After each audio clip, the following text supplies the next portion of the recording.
There comes a certain morning, maybe after 65, when you sit by the window with a warm cup of tea resting between your palms, and you realize the world outside is moving faster than you care to keep up with. The breeze rustles the leaves gently, like soft whispers of memories. And you wonder, what does it mean truly to live in peace? Maybe you ask yourself questions you never thought you would. When did life become more about avoiding storms than chasing dreams? Is it too late to create a life that feels soft, simple, and safe? Sometimes, even after raising families, building careers, loving fiercely, and losing bravely, we find ourselves unsettled. Sometimes the world feels noisier, faster, harsher, and all we want is a little corner of quiet, a piece of life that's just ours, a life not about survival, but about savoring. Today, my dear friend, I want to share something precious with you. 6 secrets. Secrets that are not new, not complicated, but timeless. Secrets to help you protect your peaceful life, the one you have earned moment by hard-fought moment. And I hope as we walk through them together, you'll find yourself breathing a little deeper, smiling a little softer, believing again that life even now holds beautiful surprises for you. Are you ready? Let's begin with a story. Emma never planned for her life to become so heavy. At 68, she had imagined quiet mornings with her husband James, slow breakfast tending the rose bushes, perhaps an occasional trip to the coast where the salt air always made them feel young again. But life, as it often does, had other plans. After James's stroke, everything shifted. The man who once danced her around the kitchen now struggled to lift a spoon. Emma became his caretaker overnight. Their days shrank into a strict routine of medications, appointments, and therapy sessions. Their nights stretched long, filled with worry and whispered prayers. She loved James deeply. That never changed. But somewhere along the way, Emma lost herself. Her own needs felt like luxuries she could no longer afford. Her body grew tired, her spirit quieter. One evening after a particularly hard day, Emma sat alone on the porch. The sun was setting in a fiery blaze and the crickets had just begun their nighttime chorus. She realized with a jolt of sorrow that she hadn't even noticed the last few sunsets, hadn't felt the seasons changing around her. She was alive, yes, but she was not living. Tears welled up unbidden. She whispered into the fading light, "I miss myself." That night after James had gone to sleep, Emma made a decision. Not a grand sweeping one, she didn't have the energy for that. No, she chose one small thing to protect a little corner of her life, just for her. She started by guarding her mornings. 10 minutes before the day's demands began to sit quietly with her tea and breathe, to read a page from her favorite book, to stretch her arms toward the sky and feel her body's strength. Slowly, this tiny act grew roots. Emma realized she didn't have to be everything for everyone every second. She could still be a wonderful wife, a loving caregiver, and also be a woman who mattered. Her first secret, the one she clung to fiercely, was this: guard your energy fiercely. Because if you don't protect your own light, who will? David had always been a man of purpose. As a high school history teacher for over 35 years, he thrived in the clatter of chalk against blackboards, the murmur of young minds buzzing with questions. When he retired at 67, he thought it would be a well-deserved rest. But within months, the silence of his house began to feel like a weight pressing on his chest. The days stretched endless and gray. No more bells ringing, no more students seeking advice, no more purpose pulling him out of bed each morning. He tried gardening for a while, picking at the earth like a man digging for something he'd lost. He read newspapers from front to back, played solitaire, until the cards blurred before his eyes. Still, the emptiness gnawed at him.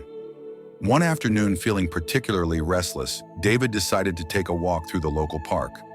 As he shuffled past the playground, a voice called out, "Mr. Lewis!" He turned to see a young woman, early 30s, perhaps waving eagerly. Her face lit up with a smile that seemed to reach all the way back to some distant, happy memory. "You were my favorite teacher," she said breathlessly when she caught up to him. "You made me believe I could do anything. I'm a lawyer now and I still think about your classes all the time." David blinked, stunned. The world seemed to tilt slightly, color rushing back into it. In that moment, he understood something he had forgotten. His impact didn't vanish just because the bell stopped ringing. It lived on quietly like seeds scattered in soil he might never see bloom. The next day, David signed up to volunteer at the local community garden. It wasn't the same as standing in front of a classroom, but it was something. It was enough. He made friends with other volunteers, swapping stories over rows of tomatoes and sunflowers. He laughed more, he slept better, and he realized that life wasn't done with him yet. David's secret was clear: stay open to new beginnings, because sometimes the second spring is even sweeter than the first. Have you ever thought of your mind as a garden? Yes, a garden rich, alive, capable of beauty but needing care. Every thought you water grows stronger. Every feeling you feed becomes a landscape you walk through every day. Science tells us that even after 65, our brains are not fixed, not finished. In fact, researchers studying neuroplasticity, the brain's ability to change and adapt, have shown that we can grow new neural pathways well into our later years. Imagine that. Your brain is still listening, still learning, still blossoming. Dr. Michael Merzenich, a pioneer in this field, once said, "Everything you do matters. Every movement, every thought, every breath can shape your brain." His research revealed that people who engage their minds intentionally through small rituals, new learning, positive habits maintain sharper memory, better moods, and even more resilience against illnesses like dementia. Think of your emotional health as the weather inside you. You can wake up to storms of worry or gentle sunshine of gratitude. You can let outer chaos whip through your heart, or you can build windows strong enough to watch the rain fall without being soaked by it.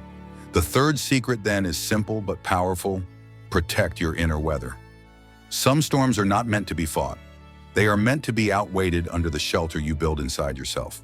And it starts with tiny intentional choices, like choosing to greet your reflection with kindness in the morning, choosing to pause before reacting sharply, choosing to breathe before worrying, because peace is not a place you reach, it's a practice you live. If you've lived long enough, you know life doesn't get easier. It just changes form. At 65, 70, 80, you might not worry about career moves or raising children anymore.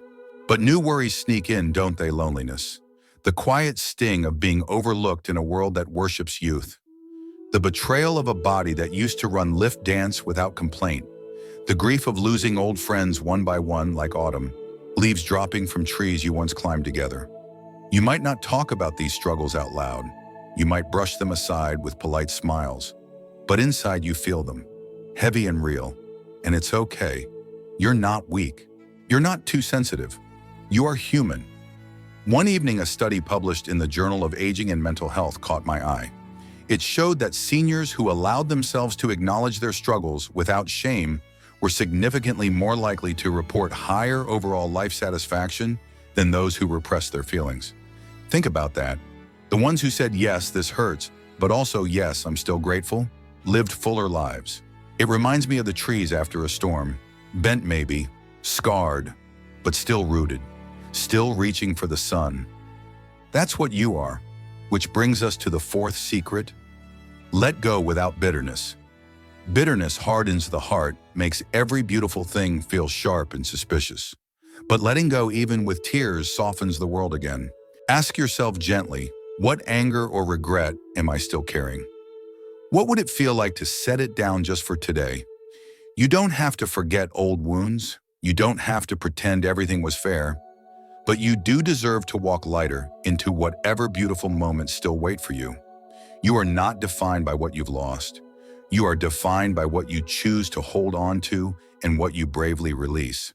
When we think of changing our lives, we often imagine something big, don't we? A move across the country, a grand retirement adventure, a sweeping cinematic moment where everything shifts. But real peace is built brick by brick in the quiet of ordinary days. It's built in rituals, small sacred acts we weave into our lives like threads into a tapestry.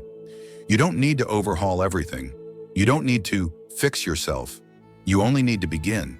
Here are a few rituals that can become anchors for your peaceful life. Every morning before the world makes its noisy demands, sit still for 1 minute. Close your eyes. Breathe deeply. Whisper one thing you're grateful for. Maybe it's the softness of your bed. Maybe it's the sound of the birds outside.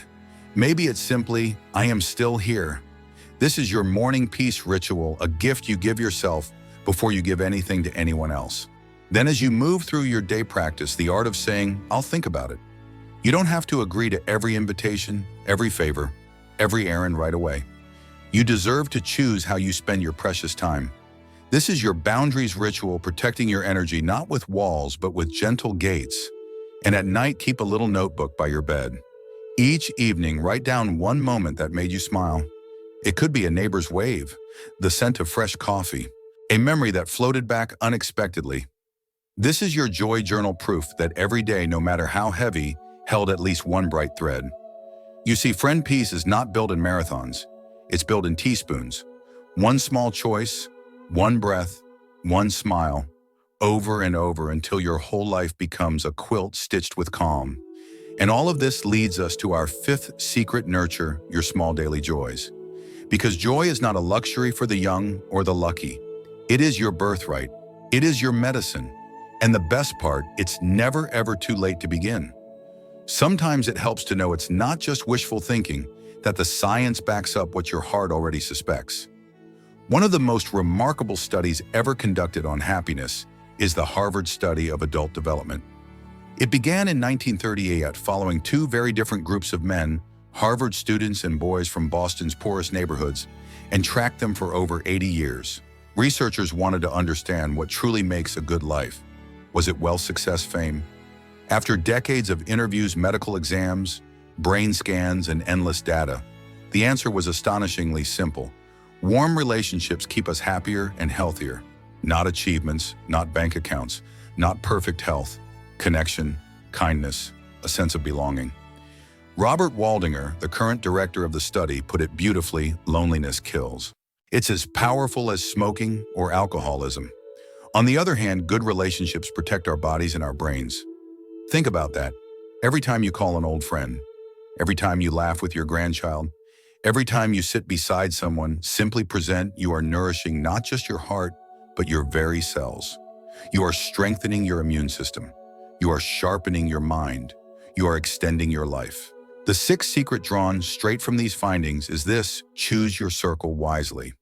Not everyone deserves a front row seat in your life. Not everyone feeds your soul. But when you find those who do, those who listen, who lift, who laugh with you, cherish them. Water those connections like the rare and precious flowers they are. And if you don't feel you have those people yet, it's never too late to start planting. A kind word to a neighbor, an invitation to coffee, a thank you note to an old friend. Tiny seeds, beautiful blooms, still possible, still waiting. If you're still following us and finding these insights valuable, please leave your thoughts in the comments to let us know you're here. And if you haven't subscribed yet, make sure to click the subscribe button and hit the notification bell so you never miss any updates. Your support enables us to keep delivering valuable content to inform and inspire you. Now let's dive into the next part. There are so many myths about life after 65 whispered fears that sneak into our hearts when we're tired or lonely. Let's hold these myths up to the light together and watch them crumble like dry leaves. First, the myth, it's too late for me. Oh, how heavy those words can feel. Maybe you hear them in the stillness of early morning. Maybe they echo through empty rooms after the visitors leave. But the truth, my dear friend, is simple. If you are breathing, you are still becoming. Your brain is still capable of change. Your heart is still capable of wonder. Your hands are still capable of giving and receiving love. Consider Laura Ingalls Wilder, who published her first Little House book at age 65. Or Colonel Sanders, who franchised Kentucky Fried Chicken when he was 62. Life doesn't give expiration dates to dreams. Life says as long as you're willing, there's more. Second, the myth. Change must be big to matter. You might think, what difference does one tiny ritual make?